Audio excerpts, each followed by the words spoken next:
First contact fumble. The worst day of Sarah Chen's diplomatic career started with a broken coffee maker and ended with her being declared a divine entity by the Valkyrie Federation. In retrospect, the coffee maker should have been her first warning. Ambassador Chen, they're ready for you, her assistant Marcus called through the door of her temporary quarters aboard the United Earth diplomatic vessel Handshake. Sarah straightened her regulation gray suit and checked her reflection one final time. The bags under her eyes testified to 3 sleepless nights spent memorizing Valkyrie customs and protocols. The Valkyrie were humanity's first contact with a major interstellar federation, and everything had to go perfectly. Humanity's future among the stars depended on it. No pressure. The ship's corridors felt unusually warm as Sarah made her way to the conference room. The environmental controls must have been acting up again. Another detail she'd have to address later. She wiped a bead of sweat from her forehead just before the doors slid open. The Valkyrie delegation stood waiting. Their iridescent scales shifted colors in the artificial light, creating rainbow patterns across their elongated faces. Their ambassador, designated as Speaker of Shared Truth, towered over Sarah by at least 2 feet. Greetings, esteemed representatives of the Valkyrie Federation. Sarah began in carefully practiced galactic standard. I bring peaceful intentions from Earth and all of humanity. The translator implant in her ear crackled. Another malfunction. Sarah continued anyway, having memorized the traditional greeting. May our meeting bring prosperity to both our peoples. The Valkyrie scales suddenly flashed brilliant gold, a color Sarah hadn't seen in any of the briefing materials. Speaker of Shared Truth dropped to their knees, followed by the entire delegation. The Blessed One speaks the ancient tongue. The translator finally kicked in, conveying their words with a hint of static. The prophecy manifests. Sarah froze. This definitely wasn't in the briefing materials. I'm sorry, there seems to be some misunderstanding, she started, but her translator chose that moment to completely die, emitting a high-pitched whine before going silent. The Valkyrie were now prostrating themselves, their scales pulsing with golden light. Sarah's assistant Marcus stood in the doorway, jaw hanging open. Ambassador. What did you do? I have no idea, Sarah whispered back. But I think I just accidentally became a religious figure to an alien federation. The next few hours were chaos. The Valkyrie refused to rise until Sarah made a specific gesture she had to learn through a frantic game of charades. Every word she spoke was treated as profound wisdom, even when she was just asking where the bathroom was. The temperature control issues followed her everywhere, creating what the Valkyrie called the Blessed One's aura of warmth. By evening ship's time, Sarah sat in her quarters, surrounded by gifts from the Valkyrie.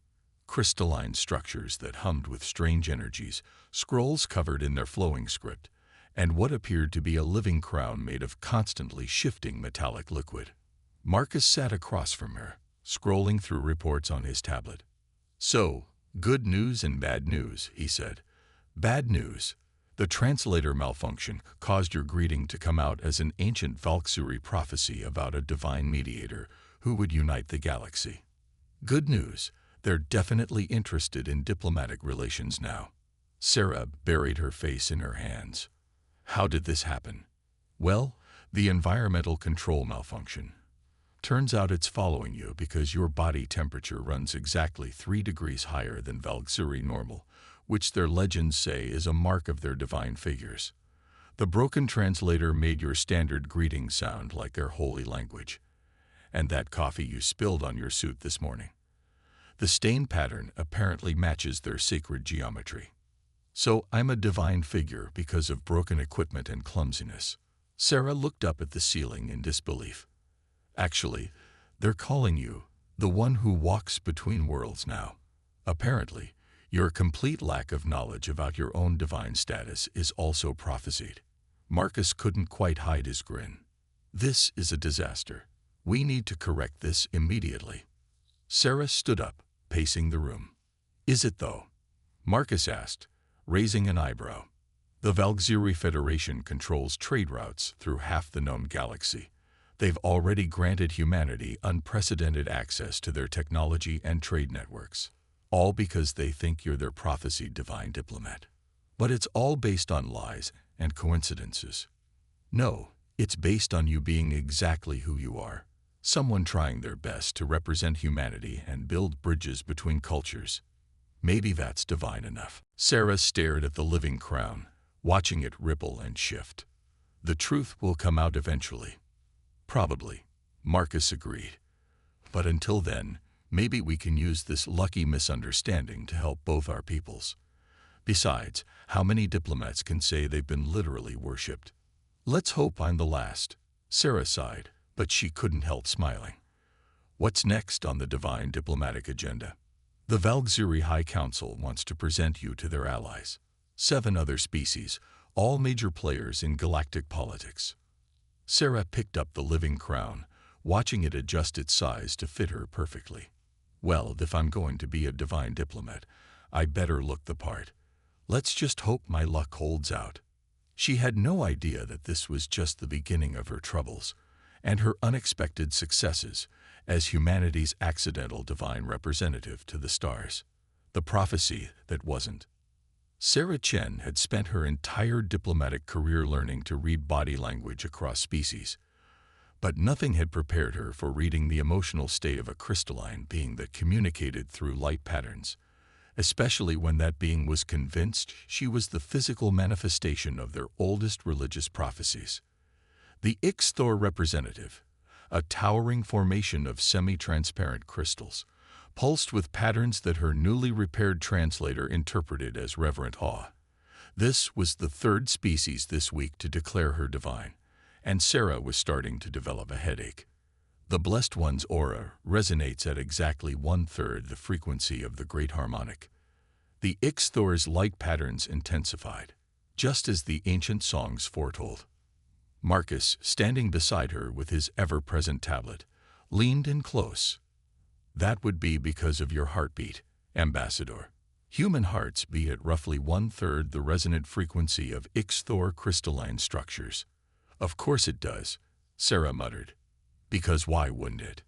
The past week had been a cascade of such miraculous coincidences. The way she blinked happened to match the sacred rhythm of the scuttle. Her height was exactly 1/7 that of the Morith's religious monuments. Even her DNA sequence, when rendered into visual patterns, supposedly spelled out prophecies in 3 different alien writing systems. The Valkyrie Federation's speaker of shared truth stood nearby, their scales rippling with pride. You see, the one who walks between worlds brings harmony to all species, just as was written. Sarah maintained her diplomatic smile while internally screaming. The worst part wasn't the constant religious attention. It was that everything was going impossibly well. Trade agreements that should have taken years to negotiate were being signed in days. Ancient conflicts between species were being resolved over lunch. The galaxy was uniting at an unprecedented pace, all because everyone thought she was some sort of divine diplomat. Speaker, Sarah said carefully, while I'm honored by everyone's enthusiasm, I feel I should remind you that I'm simply a human diplomat doing my job. Such humility. The Ixthor's lights formed patterns that the translator rendered as exclamation marks. The prophecies spoke of this too. The divine mediator would walk among us in humble form, denying their own divinity. Sarah resisted the urge to bang her head against the nearest wall. That was the problem with trying to deny divine status. Apparently, denying it was proof that you had it. Later, in what she'd begun calling her divine debriefing room, Sarah reviewed the day's events with Marcus. Look at these numbers, he said, projecting charts into the air. Human trade access has increased 300% in the past week.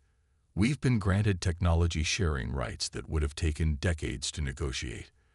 3 different species have offered us membership in their alliance groups, all based on a lie. Sarah reminded him. Is it though? Marcus switched to a different display. Every species we've met has some prophecy or prediction about a unifying figure. The mathematical odds of you accidentally fulfilling all of them are Don't say it. Astronomical. Like literally astronomical. The probability calculations broke our computer. Sarah picked up the living crown the Valkyrie had given her. She'd taken to wearing it during negotiations, since it seemed to hurt their feelings when she didn't. It hummed softly, adjusting its metallic flows to match her mood. There has to be a rational explanation, she insisted. Maybe their prophecies are just vague enough to fit anyone. Maybe they're seeing patterns that aren't there. Maybe. She was interrupted by an urgent message notification. Marcus checked his tablet, and his eyes widened. "The Quirks Empire is requesting an audience," he said quietly. Sarah felt her blood run cold. The Quirks were the galaxy's bogeyman, a highly advanced, highly aggressive species that had thus far refused all diplomatic contact. They were the one force that even the Valkyrie Federation feared. "They say they've analyzed the data about you," Marcus continued. "And they want to test the divinity of the one who walks between worlds themselves." The living crown sensed Sarah's spike of anxiety and tried to comfort her by changing to soothing patterns. She watched its ripples, remembering her diplomatic training. Every crisis was an opportunity. Every challenge was a chance for understanding. "Well," she said finally, "I suppose we're about to find out if my lucky streak holds." Speaker of Shared Truth, who had been quietly watching, spoke up. "The Blessed One faces the great trial with courage, just as was foretold." "Please stop helping," Sarah sighed, but she was already thinking ahead. Divine or not, she was still a diplomat. And maybe, just maybe, that would be enough. The living crown hummed a note that her translator oddly rendered as both a question mark and a vote of confidence. Sarah straightened her shoulders. She'd gotten this far on broken equipment and coincidences. What was one more impossible task? "Marcus, prepare briefing materials on the Quirks. If I'm going to fail spectacularly at being divine, I might as well do it thoroughly prepared." The divine test. The Quirks diplomatic vessel looked like someone had built a cathedral out of knives. Its black metal surface was covered in sharp angles and threatening spires, making the human ship handshake look like a toy in comparison. Sarah Chen stood at the viewing window, adjusting her living crown for the 100th time. "The Quirks are particular about protocol," Marcus said, reading from his tablet. "They believe strength flows from the ability to detect weakness in others. Their entire diplomatic corps is trained in something they call truth sensing. So I'm about to try fooling professional lie detectors into believing I'm divine when I'm not." Sarah laughed without humor. Perfect. The Valkyrie delegation behind her rippled their scales in what she'd learned was their version of nervous fidgeting. Speaker of Shared Truth stepped forward. "Blessed One, perhaps we should reconsider. The Quirks are known for their creative interpretations of diplomatic immunity." "You mean they might kill me if they think I'm lying?" Sarah kept her voice level. "That's actually helpful information to have before I go in there." The docking procedure was completed with mechanical precision. Sarah watched the airlock indicators cycle through their sequences, each light bringing her closer to what could either be a diplomatic breakthrough or a very elaborate execution. "Your divinity will protect you," Speaker of Shared Truth assured her. "My non-existent divinity is what got me into this mess," Sarah muttered, then squared her shoulders. "Marcus, if this goes badly, make sure Earth knows I didn't intentionally start an intergalactic incident." "Actually," Marcus said, checking his tablet, "Earth just sent new orders. Given your unprecedented success, they've officially authorized you to," and I quote, "continue whatever it is you're doing that's working so well." Sarah stared at him. "They're officially ordering me to keep accidentally fulfilling alien prophecies." "Pretty much. Apparently, divine diplomat is now a recognized position in the diplomatic corps. With hazard pay." Before Sarah could process that particular absurdity, the airlock door began to open. The Quirks delegation emerged like a nightmare made of sharp angles and darker shadows. Their exoskeletons were midnight black with edges that seemed to cut the light itself. Their multiple eyes glowed with an intelligence that felt ancient and predatory.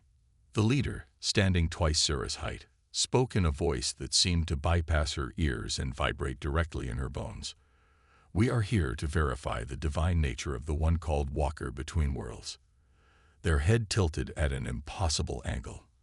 Our species has been fooled by false prophets before. We do not allow second attempts. Sarah felt a pressure building in her head, the famous Crek's truth sensing at work. She had a choice: try to lie and likely die, or tell the truth and definitely cause a diplomatic crisis. She chose a third option. Honorable representatives of the Crek's empire, she said, standing as tall as her decidedly non-divine height would allow. I welcome you with the full diplomatic authority of Earth and humanity. I propose we skip the divine tests entirely and discuss something more interesting. Why you really came here. Turn a military standoff into a cooperation opportunity. Marcus raised an eyebrow. That's either brilliant or completely insane, I know. Sarah managed a tired smile. But insanity seems to be working for us so far. The next 12 hours were a blur of negotiations. The Creks, amused by her creative interpretation of their military maneuvers, agreed to the joint security arrangement, though they insisted on calling it a martial oversight protocol to maintain their fearsome reputation. The Valkyrie Federation saw it as fulfillment of yet another prophecy about ancient enemies becoming guardians of peace. The Ixthor were just happy to have an excuse to build bigger crystalline communication arrays. You realize you've just created an entirely new form of interstellar governance, Marcus said later, updating his endless reports. The Creks providing military stability, the Valkyrie handling diplomacy, and the Ixthor managing communications. It's like you've built a galactic United Nations by accident. Not by accident, Sarah corrected, watching the fleet positions on the display shift from confrontational to cooperative patterns. By necessity. Sometimes the best diplomatic solution is giving everyone a job they're already good at. The Blessed One's wisdom manifests in unexpected ways. Speaker of shared truth observed from the doorway, making both humans jump. Though some among the council wonder if this is truly the harmony spoken of in prophecy. Sarah turned to face the Valkyrie diplomat, making a decision. Speaker, what if I told you that the true test of faith isn't in believing in divine intervention, but in believing in our ability to create harmony ourselves? The speaker's scales rippled thoughtfully. You speak of the prophecies as metaphors.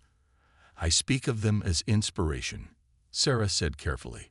What if the true miracle isn't some divine being solving our problems, but different species learning to work together despite their differences? That would be. The speaker's scales shifted through several colors Sarah had never seen before. A significant theological adjustment, but not an impossible one. Before the speaker could respond, Marcus's tablet chimed urgently. Sarah, we might have a problem. The Morith just detected something massive coming out of deep space, really massive, and it's heading straight for the new Joint Security Station. The holographic display updated, showing an object that dwarfed even the largest Creks vessels. According to the readings, it was older than most civilizations in known space. Well, Sarah said, watching her living crown shift to warning patterns she didn't know it could make, I guess we're about to test our new cooperative approach sooner than expected. The speaker's scales had gone pale. The final trial, they whispered.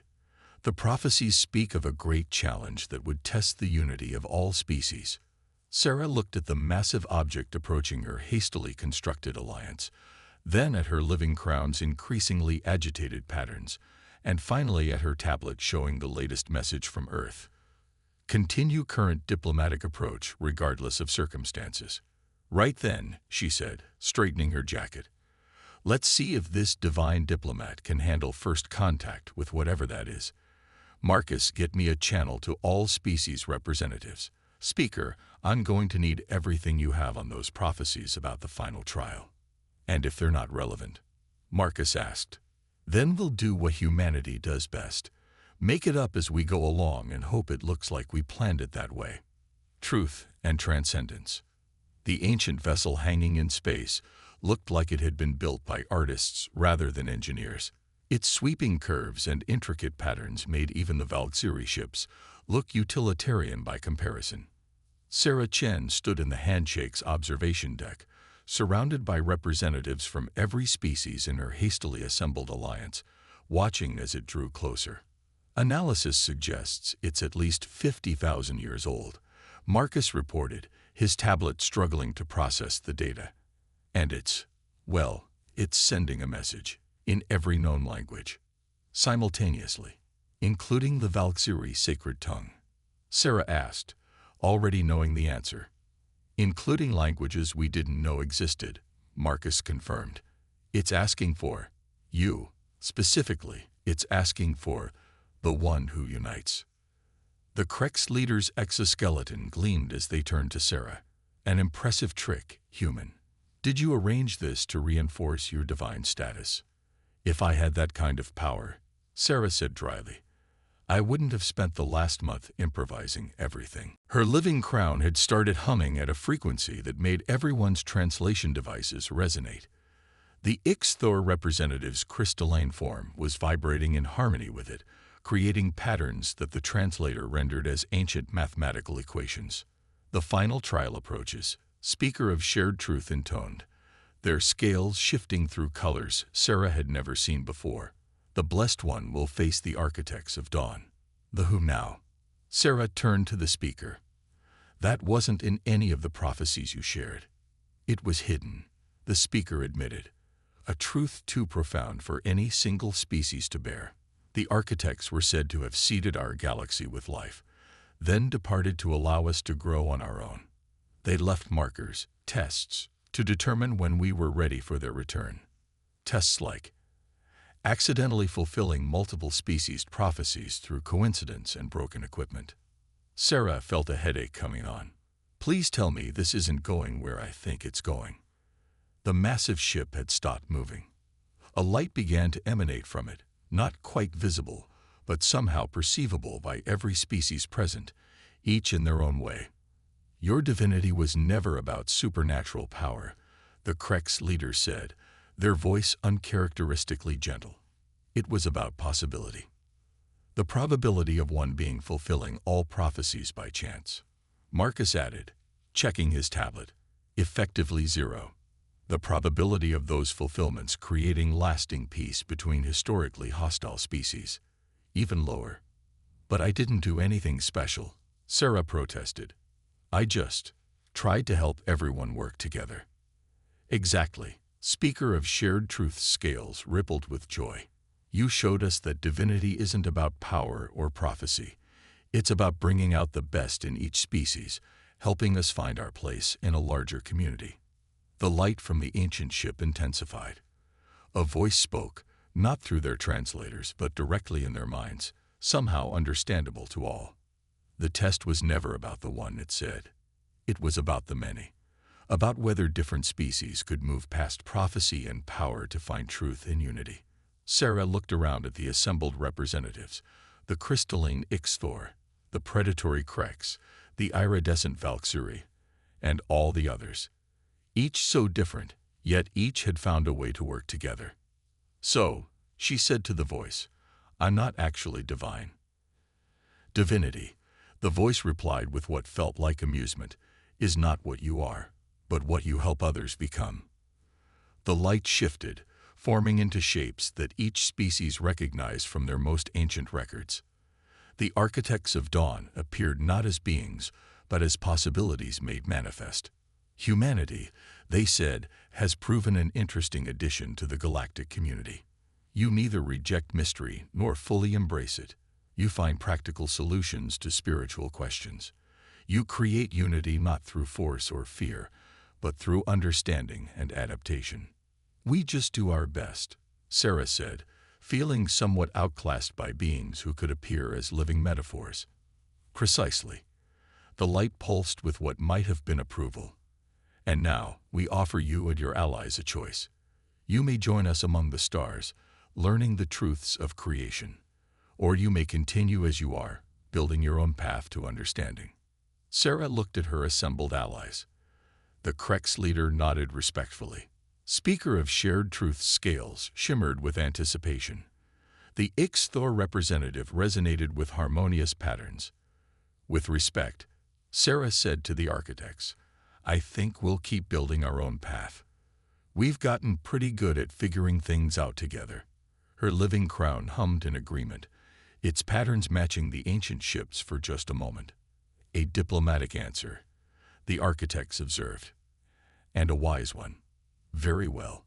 We will watch your progress with interest, children of many worlds. Continue to grow, to learn, to unite. That is divinity enough." The light began to fade, but before it vanished completely, Sarah could have sworn she heard laughter. "Besides," the voice echoed in their minds, "it seems you have already found your own ways to transcend." As the ancient ship departed, leaving them with more questions than answers, Marcus checked his tablet one last time. "So," he said, "should I report to Earth that you've declined godhood on humanity's behalf?" Sarah looked at her living crown, now settling into a pattern that somehow combined elements of all their allied species. "Tell them that humanity's first divine diplomat has successfully negotiated our continued independence from higher powers, and maybe ask for a raise." The prophecies did not end as expected, Speaker of Shared Truth mused. "No," Sarah agreed, watching the assembled representatives already beginning to discuss their next joint projects. They ended better, because now we know we don't need divine intervention to create something miraculous. We just need to work together. And perhaps, the Krex leader added with their version of a smile, keep a few translation errors in the diplomatic records, for tradition's sake. Sarah Chen, Earth's first and possibly last divine diplomat, laughed. Some mistakes, it seemed, worked out better than perfection ever could.